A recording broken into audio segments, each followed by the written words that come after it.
வணக்கம் நண்பர்களே, ஜெர்சா கிச்சன் சேனலில் இன்றைக்கி நம்ம ரொம்பவே சிம்பிளாக ஹோம்மேட் மில்க் மெய்ட் எப்படி செய்யலாம்னு சொல்லி பார்க்கலாம். செய்கிறது ரொம்பவே ஈஸி. வர 4 இன்க்ரீடியன்ட் மட்டுமே போதும், சூப்பராக செய்திடலாம். வாங்க இது எப்படி செய்யலாம்னு சொல்லி பார்க்கலாம். இதுக்கு ஃபஸ்ட்டாக மிக்சி ஜாரில் 1/2 கப் சர்க்கரை சேர்க்குறேன். இது கூடவே எந்த கப்பில் சர்க்கரை எடுத்தோமோ அதே கப்பில் 1 கப் அளவு மில்க் பவுடர் சேர்க்கலாம்.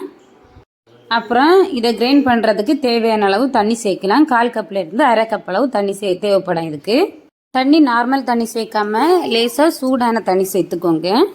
சர்க்கரையெல்லாம் நல்லா பவுடர் ஆக்கி இது கூட மிக்ஸ் ஆகுறதோட நல்லா கிரைண்ட் பண்ணிக்கோங்க. அதுக்கப்புறம் இதுக்கு கூட 1 டேபிள் ஸ்பூன் நெய் சேர்க்கலாம்.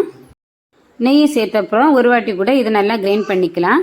அவ்வளோதாங்க. இப்போ நம்மளோட சூப்பரான மில்க் மெய்ட் ரெடி ஆயிடுச்சு. இது 1.5 மாதம் வரை ஃப்ரிட்ஜில் வச்சா கெட்டு போகாமலே இருக்கும். கண்டிப்பாக இதை நீங்கள் வீட்டில் ட்ரை பண்ணி பாருங்கள். இந்த வீடியோ உங்களுக்கு பிடிச்சிருந்தா லைக் பண்ணுங்கள், உங்கள் ஃப்ரெண்ட்ஸ் எல்லாருக்கும் ஷேர் பண்ணுங்கள். வீட்டிலே சமைக்கலாம், நலமாக வாழலாம்.